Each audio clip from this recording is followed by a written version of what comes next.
ഏവർക്കും ഹൃദയം നിറഞ്ഞ വിഷുദിനാശംസകൾ. മനുഷ്യരുടെ ആഘോഷങ്ങൾക്ക് മാനസികാരോഗ്യം നിലനിർത്തുന്നതിനുള്ള പങ്ക് വളരെയധികം വലുതാണ്. നമുക്ക് ഒരുപാട് ആഘോഷങ്ങളുണ്ട്. പെരുന്നാൾ ആഘോഷം, ഓണം, ക്രിസ്മസ്. ഇന്നത്തെ ദിവസം നമ്മൾ വിഷു ആഘോഷിക്കുകയാണ്. വിഷുദിനം നമുക്ക് നൽകുന്ന സന്ദേശം വളരെയധികം മഹത്തരമാണ്.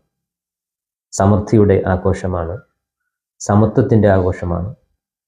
അതോടൊപ്പം മനസ്സിലാക്കേണ്ട ഒരു കാര്യം, നമ്മുടെ ജീവിത ശൈലിയിൽ ഉണ്ടാകേണ്ട അഭികാമ്യമായ ഒരു മാറ്റത്തിൻ്റെ ഒരു നാഴികക്കല്ല് കൂടി വിഷുദിനം നമുക്ക് നൽകുന്നു. A reason to wake up in the every morning ഒരു ഇക്കിഗായി പ്രിൻസിപ്പിളാണ്.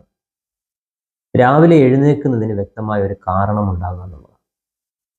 വ്യക്തമായ ഒരു ലക്ഷ്യബോധത്തിലാണ് നമ്മൾ ഉണരുന്നതെങ്കിൽ തീർച്ചയായിട്ടും അന്നത്തെ ദിവസം നമുക്ക് പൂർണ്ണമായി ഉപയോഗപ്പെടുത്തുവാനും എല്ലാ ആങ്സൈറ്റികളും ടെൻഷനുകളും മാറ്റി കൃത്യമായ നിർവഹണത്തിന് വേണ്ടി അന്നത്തെ ദിവസം പൂർത്തിയാക്കാൻ മനുഷ്യന് സാധിക്കുന്നു എന്നുള്ളത് വ്യക്തമായൊരു സത്യമാണ്.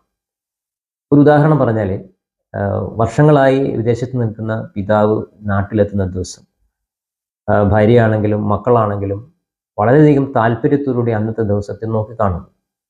ദിവസങ്ങളുള്ള തയ്യാറെടുപ്പ്, അന്നത്തെ തലേന്ന് രാത്രിയിലത്തെ അവർക്ക് കിട്ടുന്ന കൃത്യമായ ഉറക്കം, അലാം അവർ സെറ്റ് ചെയ്യുന്നെങ്കിലും ആ സെറ്റ് ചെയ്യുന്ന അലാറത്തിന് മുമ്പ് തന്നെ അവർക്ക് എഴുന്നേൽക്കാനുള്ള ഒരു മാനസികാവസ്ഥ, ഇതെല്ലാം തീർച്ചയായിട്ടും ഉറങ്ങി എണീക്കുന്നതിന് കൃത്യമായ ഒരു കാരണം ഉണ്ട് എന്നുള്ളതിൻ്റെ പേരിൽ മാത്രമാണ്. മനുഷ്യൻ്റെ ജീവിതത്തിൽ തീർച്ചയായിട്ടും അത്തരത്തിലുള്ള ഒരു മൈൻഡ് കീപ്പ് ചെയ്താൽ നമുക്ക് നമ്മുടെ ദിവസം പൂർണ്ണമായി ആസ്വദിക്കാൻ നമുക്ക് കഴിയുന്നു എന്നുള്ളത് ഒരു സത്യമാണ്. വിഷുദിനം നമുക്ക് നൽകുന്ന ഒരു മഹത്തായ ഒരു സന്ദേശം, കണി കാണുക എന്നുള്ള ഒരു മഹത്തായ ചടങ്ങ്.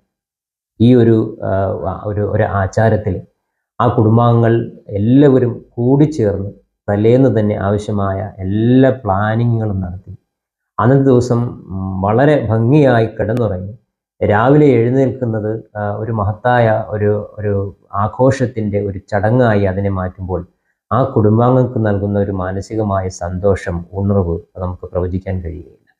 ഇന്നത്തെ ദിവസം ഞാൻ ആഗ്രഹിക്കുന്നത് എല്ലാ ദിവസവും നമുക്ക് ഈ വിഷു ആഘോഷം നിലനിർത്താൻ കഴിയുമെന്നുള്ളൊരു പ്രത്യാശയാണ്.